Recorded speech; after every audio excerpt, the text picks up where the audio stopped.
Y ahora, juntos, nos acercamos a la palabra de Dios. En estos últimos meses hemos estado viendo la carta de Segunda de Pedro y hoy llegamos al final de esta carta. Segunda de Pedro, os animo a buscarlo en la Biblia. Segunda de Pedro, capítulo 3. Y leeremos los versículos del 14 al 18. Segunda de Pedro 3, del 14 al 18. Dice así: Por tanto, amados, puesto que aguardáis estas cosas, procurad con diligencia ser hallados por Él en paz, sin mancha e irreprensibles.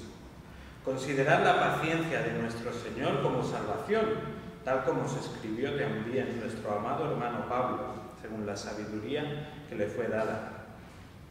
Asimismo, en todas sus cartas habla en ellas de esto, en las cuales hay algunas cosas difíciles de entender, que los ignorantes e inestables tuercen, como también tuercen el resto de las Escrituras, para su propia perdición. Por tanto, amados, sabiendo esto de antemano, estad en guardia, no sea que arrastrados por el error de hombres libertinos, caigáis de vuestra firmeza. Antes bien, creced en la gracia y el conocimiento de nuestro Señor y Salvador Jesucristo. A Él sea la gloria, ahora y hasta el día de la eternidad. Amén. Padre, guíanos ahora al acercarnos a tu palabra y ayúdanos a que ésta pues siga moldeándonos, siga quebrantándonos, siga transformando nuestras vidas para que cada vez podamos ser instrumentos más útiles en tus manos. Te lo rogamos en el nombre del Señor Jesús. Amén. ¿Sabes cuál es la voluntad de Dios para tu vida? Bueno, podemos pensar, ¿no?, que en general la voluntad de Dios para nuestra vida, ¿qué es? Pues que le conozcamos y seamos salvos, ¿verdad? Sabemos que todos somos pecadores y que la voluntad de Dios es que seamos salvos, que seamos sus hijos, que seamos, como llamamos, creyentes, ¿no? Pero una vez que hemos sido salvados, ¿creéis que Dios tiene alguna voluntad para nuestra vida? ¿Creéis que Dios tiene algún deseo para cada uno de nosotros?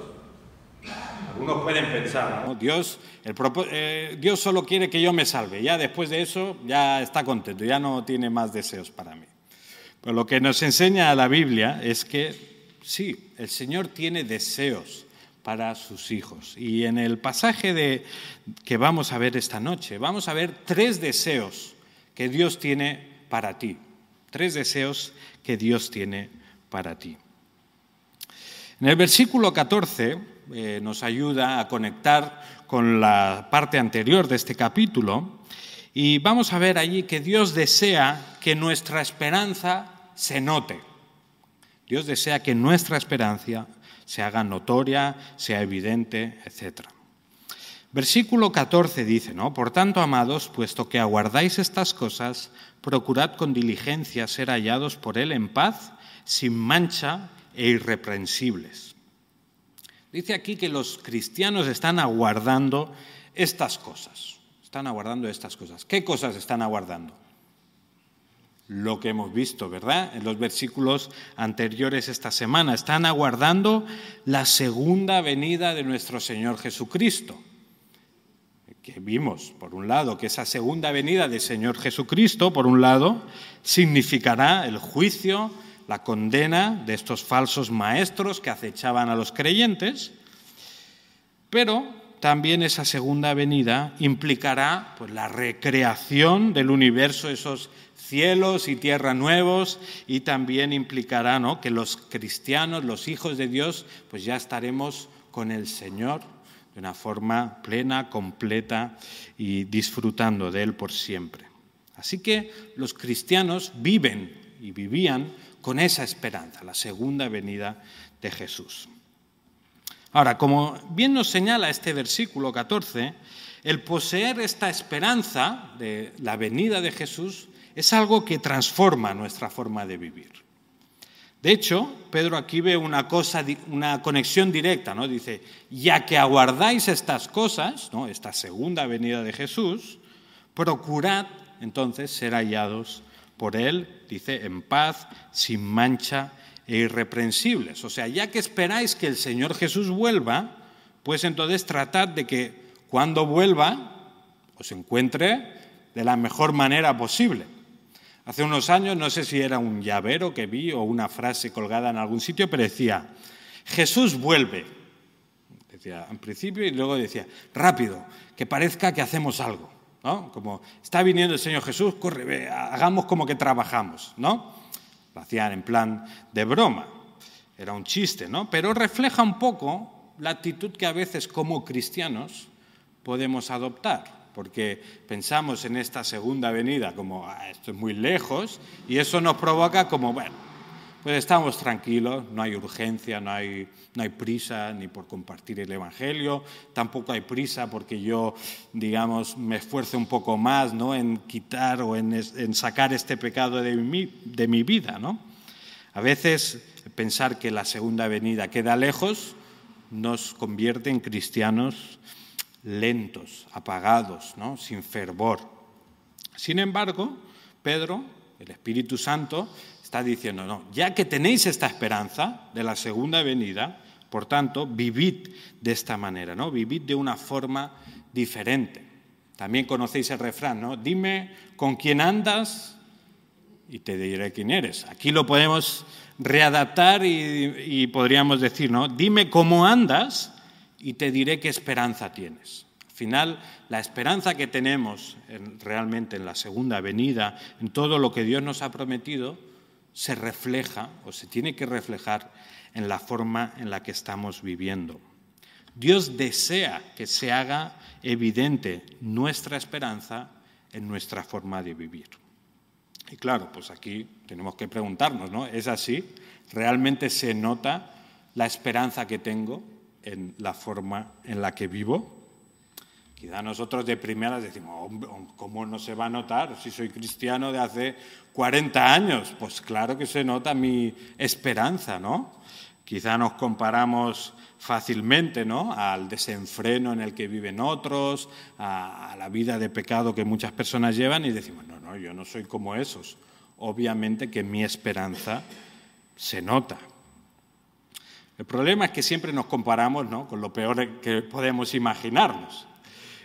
Si nos comparamos con buenos ejemplos, ahí ya no salimos tan bien parados, ¿verdad?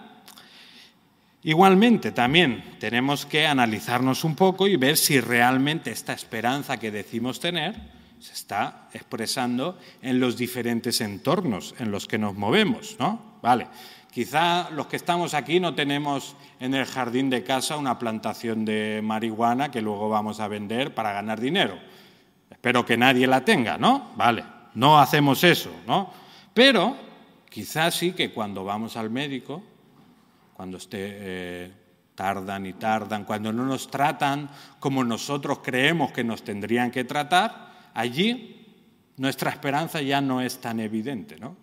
Hablamos mal, nos quejamos, amenazamos, pues te voy a poner una queja, no sé qué. Habrá el momento, o sea, habrá médicos que nos traten mal, puede ser, pero en general puede ser que a veces nuestra esperanza en estos entornos no se nos note tanto, ¿no? Quizá, por ejemplo, no es que no estoy haciendo cosas muy graves, no estoy viviendo una vida escandalosa, pero quizá todavía le guardo rencor al vecino que me insultó hace 3 años en la reunión de vecinos.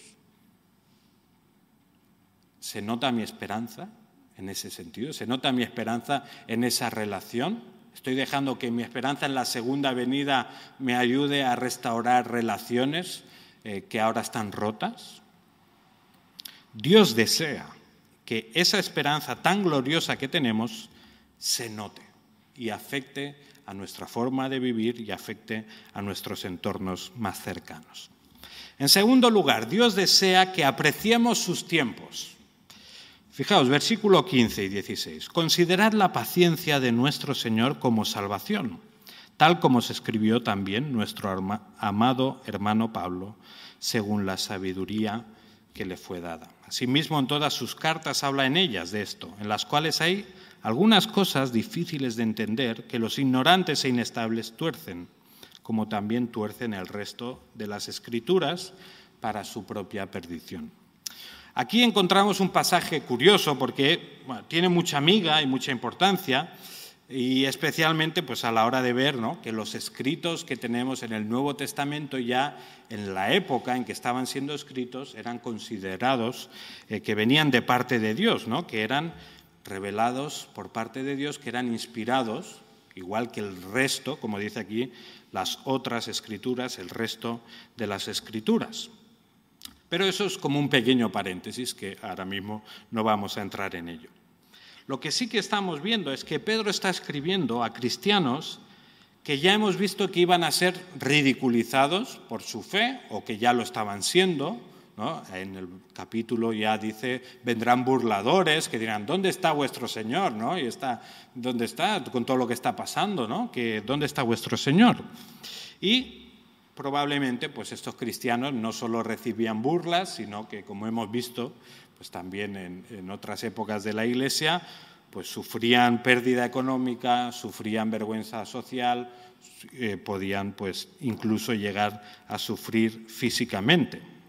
Entonces Pedro está escribiendo en principio pues, a cristianos que pueden estar pasando por estas circunstancias. Y cuando pasamos por estas circunstancias, pues es fácil que caigamos en es que el Señor se ha olvidado de mí, es que el Señor ya no me quiere tanto, es que el Señor no es tan bueno como yo pensaba, porque si fuera bueno, entonces no dejaría que yo estuviera pasando por esto.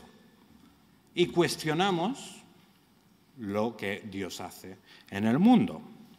Pero Pedro les está diciendo, considerad la paciencia de nuestro Señor. Que Dios es paciente ya lo ha dicho antes en este capítulo, en el versículo 9, ¿no? Que decía, Dios es paciente con vosotros, no queriendo que nadie perezca, sino que todos vengan al arrepentimiento. Y Pedro les está volviendo a sacar el tema y está diciendo, tened en cuenta que esta paciencia de Dios, esta tardanza, como le podrían llamar algunos, tiene un propósito redentor, tiene un propósito bueno. Dice, considerad la paciencia del Señor como salvación. O sea, considerad esta parece demora que tiene el Señor en venir, consideradla como salvación.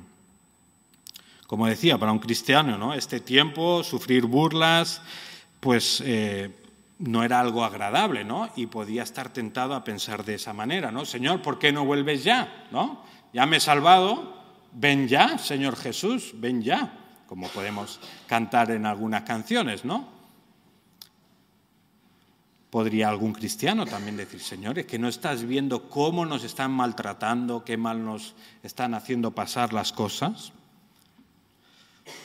La demora de Jesús podía implicar que algunos cristianos desconfiaran incluso de la bondad de Dios. En cambio, el apóstol les quiere hacer pensar, no, Dios es paciente. En otra versión dice, tened presente que la paciencia de nuestro Señor significa salvación. O sea, que la paciencia que Dios estaba teniendo entonces, y la que sigue teniendo hoy en día, implicaba salvación para algunos.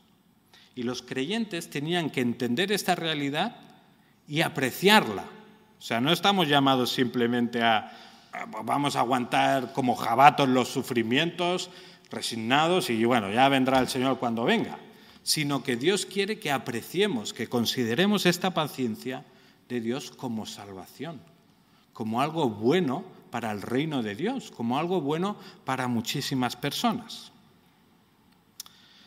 Claro, podríamos pensar, nosotros no tenemos este problema, ¿verdad? Como esos cristianos, nosotros no le metemos prisa al Señor. ¿Alguien le mete prisa a Dios para que vuelva? Bueno, alguno, ¿verdad? Alguno conocemos que dice, Señor, ven ya o llévame, ¿no? Llévame contigo. Bueno, nosotros en parte esto ya lo tenemos asumido, ¿no? Como que la segunda venida quizá no es tan inminente como pensaban algunos, y no somos tan egoístas, ¿no? Porque amamos a todo el mundo y tenemos paciencia y no queremos que el Señor venga para que todo el mundo se salve. Bueno, quizá no somos tan buenos, ¿no?, como pensamos. Es posible que no vivamos, ¿no?, con ese deseo de que el Señor vuelva pronto, aunque yo os digo que tampoco es un deseo malo, pero probablemente no lo tenemos tan avivado porque nosotros realmente no estamos sufriendo como estaban sufriendo nuestros hermanos en ese tiempo. Sin embargo, podríamos plantearnos, ¿cuánto apreciamos nosotros los tiempos de Dios? Porque quizás respecto a su demora en la segunda venida no nos importa tanto, ¿verdad? No tenemos tanto problema, pero cuando no conseguimos, ¿no?, lo que queremos aquí y ahora, ahí ya no apreciamos tanto los tiempos de Dios. Nos empezamos a molestar, ¿verdad? Cuando no nos sale el trabajo que queremos esta semana, o la que viene como mucho, ya nos molestamos un poco. O cuando estamos orando, Señor, estoy siendo súper espiritual, estoy orando cada día, estoy ayunando 3 meses seguidos y no veo clara la respuesta.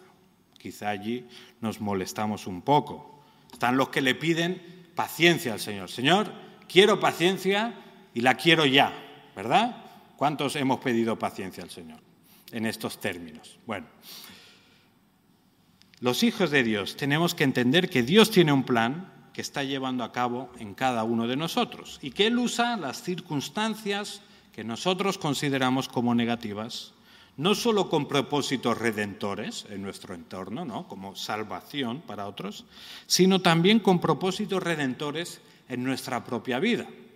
Conocemos de sobra, ¿no? Romanos 8:28, así lo tenemos cada 2 semanas, lo tenemos que decir, ¿no? A los que aman a Dios, todas las cosas ayudan a bien.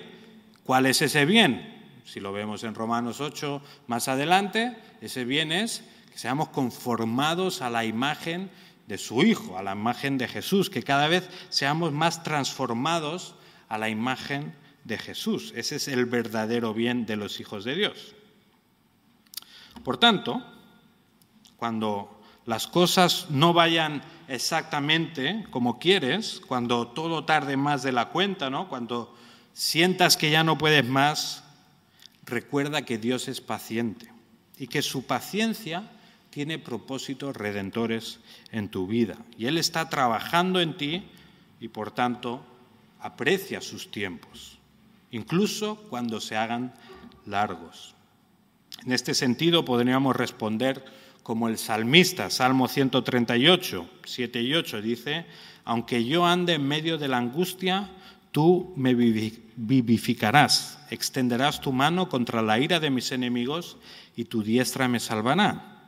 El Señor cumplirá su propósito en mí.